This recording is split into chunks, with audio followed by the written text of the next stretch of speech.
Welcome, sleepwalkers. Make sure to lock your doors. Please like and subscribe before you pass out. Here's today's video. Have you ever wondered if the person that's sitting next to you on the bus or walking past you on the street might be carrying thoughts that would absolutely terrify you? What if I told you that sometimes the most dangerous people are the ones who think they're perfectly normal? Today, I'm going to tell you a story that will make you question everything you think you know about the mind of someone who's completely lost touch with reality. My name is David, and I want you to understand something about me right from the start. I'm not a monster. I'm not some cartoon villain cackling in the shadows. I'm just a guy who feels deeply about people, maybe too deeply. I work at a small accounting firm downtown. I drive a Honda Civic, and I have a cat named Fitzgerald. I volunteer at the local animal shelter on weekends, and I've never even gotten a speeding ticket. By all accounts, I'm exactly the kind of neighbor you'd want living next door. But lately, people have been acting strange around me. They cross the street when they see me coming. They avoid making eye contact. And yesterday, I overheard my coworker Janet whispering something about me being creepy. Creepy? Me? The guy who remembers everyone's birthday and always brings extra coffee for the office. The guy who helped Mrs. Lopez carry her groceries up 3 flights of stairs just last week. I don't understand what's wrong with everyone else, but I'm starting to think maybe they're the ones with the problem. Let me tell you about Ramona, beautiful Ramona with the auburn hair that catches the light just perfectly when she walks past the coffee shop every morning at exactly 8:15. I noticed her about 6 months ago, and I knew instantly that we were meant to be together. Call it fate, call it destiny, call it whatever you want. But some connections transcend normal social conventions. I could tell by the way she carried herself, the books she read on the bus, the way she ordered her coffee. We were soulmates. Now, I know what you're thinking. David, did you actually talk to her? Did you introduce yourself? And the answer is, of course I did my research first. You don't just walk up to your future wife and start babbling like an idiot. You need to know about her, understand her, appreciate the intricate details that make her who she is. So I started paying attention, real attention. I learned that Ramona works at the bakery on 5th Street, that she takes her lunch at the park on Tuesdays, and that she has a small scar in her left hand that she probably got as a child. She drives a blue Toyota, and her license plate has the numbers 847 in it, which I think might be significant because 8 plus 4 plus 7 equals 19, and we're both 19 letters apart in the alphabet if you count from our first names. These aren't random coincidences. This is the universe trying to tell us something. I started timing my errands to match her schedule, not following her exactly, just being in the same places at the same times. Natural encounters, you understand, organic meetings. But every time I worked up the courage to approach her, something would interfere. Other people would get in the way. She'd be on her phone, or she'd seem distracted. It was like the universe was testing my patience, seeing if I was truly worthy of her attention. So I decided to be more proactive. I found out where she lived, through completely legitimate means, I might add. Her address was listed in a charity event program I found at the coffee shop. Public information. I started walking past her building on my evening jogs just to get a feel for her neighborhood, to understand the environment that shaped her. Sometimes I'd see lights on in what I assumed was her apartment window, and I'd feel this warm breeze, like we were sharing the same evening air. One night, I noticed her porch light was burnt out. This was clearly a safety hazard, and as someone who valued her well-being, I couldn't just ignore it. So I bought a replacement bulb and went over to fix it. Simple neighborly kindness, right? But when I was up on the stepladder, I happened to glance through her window, and I saw her sitting on her couch, reading. She looked so peaceful, so beautiful in her natural element. I didn't mean to watch her for as long as I did. Time just seemed to stop. I was mesmerized by the way she turned the pages, the way she tucked her hair behind her ear, the way she stretched like a cat when she got up for tea. It was like watching poetry in motion.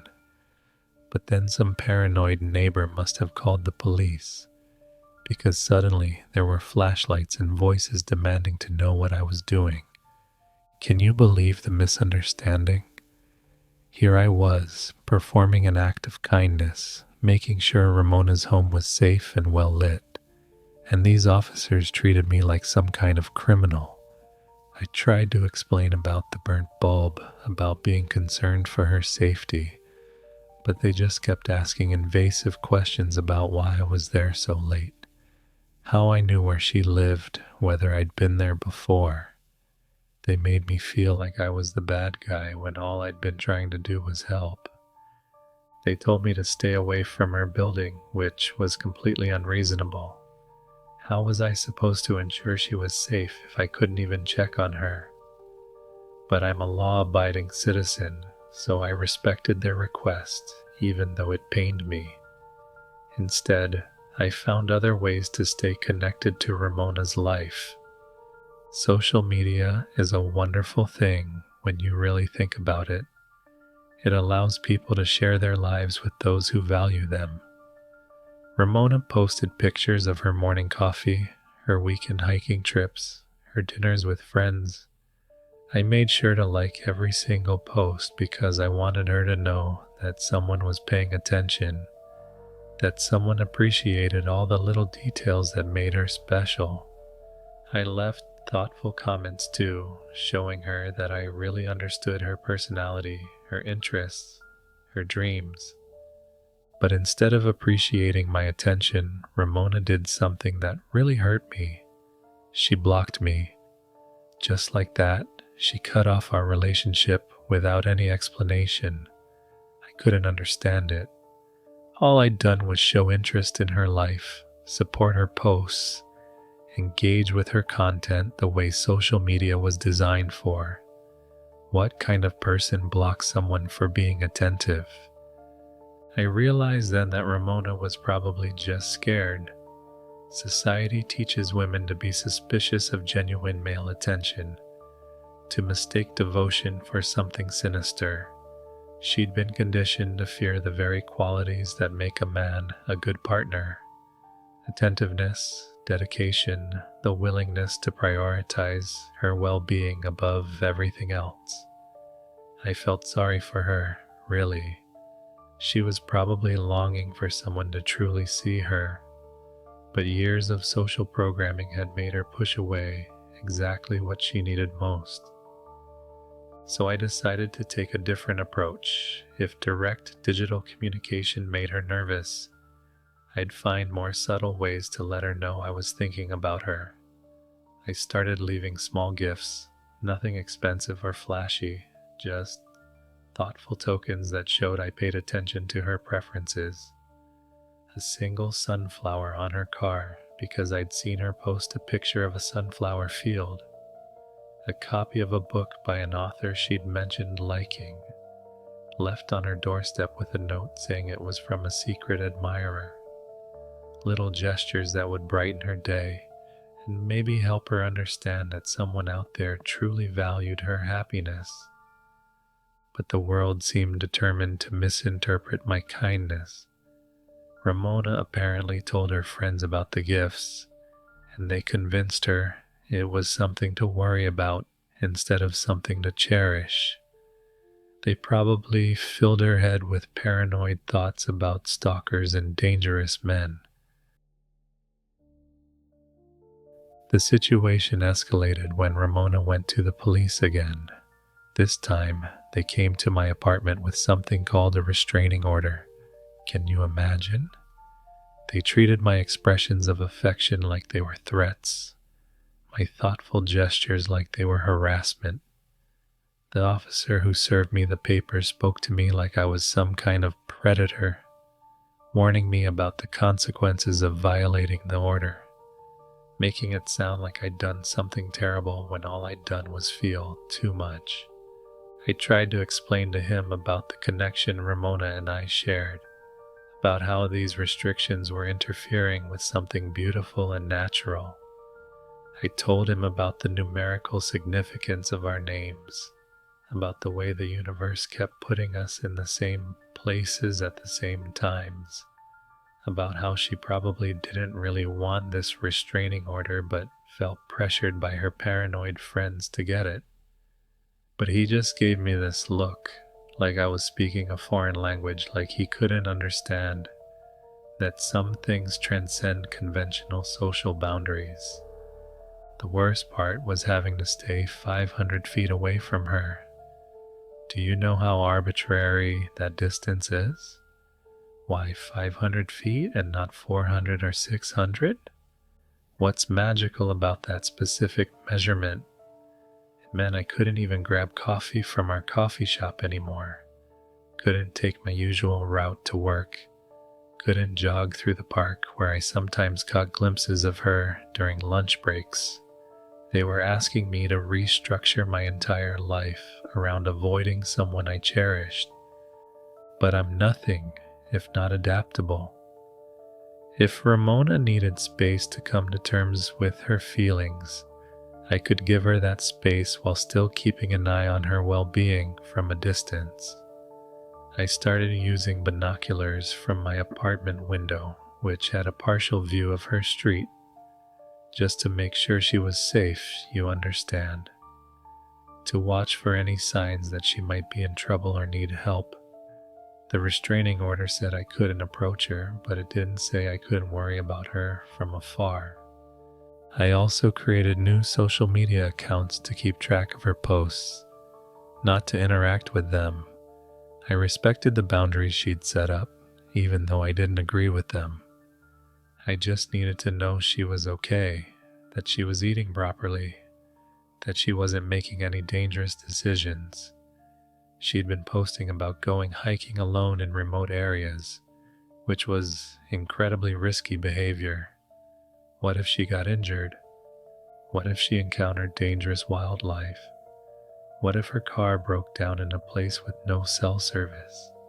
Someone needed to be concerned about these things. So I started following her hiking trails, always maintaining the required distance, of course. I'd park my car at different trailheads and use the binoculars to make sure she made it to her destination safely and back to her vehicle without incident.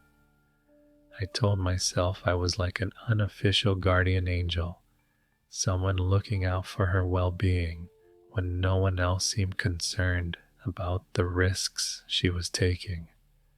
But apparently, even this level of protection was somehow problematic.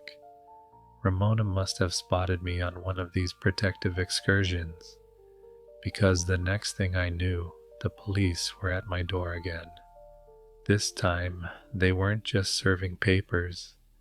They were arresting me for violating the restraining order, treating me like a common criminal when all I'd been doing was making sure the woman I loved didn't get eaten by a bear or fall off a cliff somewhere. In the holding cell, I had a lot of time to think about how society has warped people's understanding of genuine attention and devotion. We live in a world where people are more afraid of someone feeling too much than they are of genuine threats like drunk drivers or violent criminals. We've created a culture where devotion is criminalized and indifference is celebrated. It's no wonder so many people feel disconnected and alone when expressing real interest in someone's life is treated like a crime. The court-appointed psychologist they made me see didn't understand either. She kept using words like obsession and boundaries and inappropriate behavior, as if there were something wrong with feeling deeply about another person's safety and happiness. She talked about empathy and consent like they were foreign concepts to me, when the truth is I have more empathy than most people can handle. I feel things more deeply, invest more intensely. If anything, the world needs more people like me, not fewer. She tried to convince me that my behavior was causing Ramona distress, but I knew better. Ramona was confused, influenced by friends and family members who didn't understand, probably scared by societal messaging about men who show genuine interest. Deep down, she had to appreciate that someone noticed the little things. She just needed time to work through the fear and conditioning that society had imposed on her. During our sessions, the psychologist kept asking me to imagine how my actions might feel from Ramona's perspective. But that's exactly what I'd been doing all along. Everything I did was motivated by thinking about Ramona's perspective, about what would make her happy, about what she needed even when she didn't know she needed it herself. I was probably the first person in her life to pay such careful attention to her inner world. The psychologist suggested that maybe my intense feelings were actually about my own needs rather than Ramona's, which was completely backwards. If I'd been thinking about my own needs, I would have approached her directly instead of being so patient and considerate. I would have demanded her attention instead of expressing my devotion through thoughtful gestures. Everything I did was about putting her first, about being the kind of man who notices when someone's porch light burns out, who remembers their favorite flower, who worries when they take unnecessary risks. After several months of mandatory therapy sessions and community service, they finally released me from the legal system's grip. The psychologist said she hoped I'd learned to respect other people's boundaries, which showed she still didn't understand what I'd been trying to accomplish. Boundaries are artificial constructs that prevent genuine human interaction. They're barriers that keep people isolated and lonely, walls that stop love from flourishing naturally. But I told her what she wanted to hear, because I knew the only way to get back to my normal life was to play along with their misconceptions. I nodded when she talked about appropriate social interactions, agreed when she mentioned the importance of consent, promised to respect other people's stated wishes even when I knew better than they did what would actually make them happy. Sometimes you have to work within a broken system to achieve your real goals. Now I'm back to my regular routine, but everything feels different. People at work avoid me even more than before, like I'm carrying some kind of contagious disease. My neighbors won't make eye contact, and I've noticed more police patrols in my area, as if I'm some kind of threat to public safety. All because I felt too much about someone, because I wanted to make sure a beautiful person stayed safe and secure in an increasingly dangerous world. Ramona has moved away, which breaks my heart because I know how she felt about this city. She had to uproot her entire life, leave her job and her friends and her favorite coffee shop, all because society convinced her that genuine affection was something to fear. I hope wherever she is now, someone is looking out for her the way I did. Sometimes I wonder if I should try to find out where she went, just to make sure she's settling in okay. But I know the system would misinterpret those motivations too, would treat natural concern like it's something nefarious. So for now, I have to trust that the universe will take watch over her, even though I'm not there to help anymore. I've been thinking about finding someone new to focus on, someone who might be more open to genuine attention and devotion, maybe someone younger, less influenced by society's paranoid messages about male interests, someone who would appreciate having a person in their life who really pays attention, someone who understands that intense feelings are a gift, not a threat. But I'm being more strategic now about how I express that devotion. I'm learning to be more subtle, more patient, more calculated about how I show someone that they matter to me. The feelings are still there, that deep capacity for connection, that ability to see people as they really are, that willingness to prioritize someone else's well-being above my own comfort. I just need to find better ways to channel those feelings, ways that won't be misunderstood. Because at the end of the day, I'm not the problem here. I'm not the one who's broken or dangerous or wrong. I'm just someone who loves fully, but I haven't given up hope.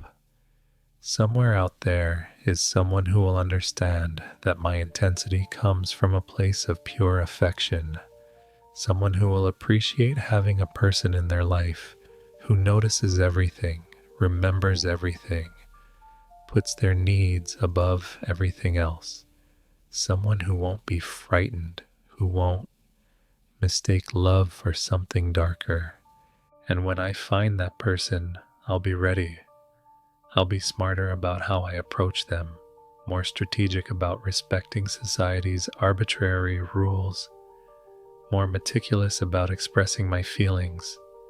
Until then, I'm just a normal guy, living a normal life, working at my accounting firm, taking responsibility for Fitzgerald, volunteering at the animal shelter.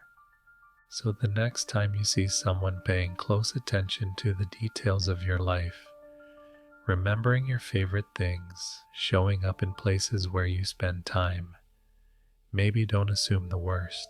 Maybe consider that you've encountered someone rare in this disconnected world, someone who thinks you're worth watching over, someone who sees you as more than just another anonymous face in the crowd. Maybe what you've found isn't a threat at all. Maybe it's exactly what you've been missing without even knowing it. Maybe it's love in its purest form. And maybe, just maybe, the problem isn't with people like me who feel too much. Maybe the problem is with a world that's forgotten how to truly connect. Am I the psycho? Or am I just the only one who remembers what it means to really, truly love? I wonder how Ramona is doing. Maybe I should check up on her in her new neighborhood just to make sure she's safe.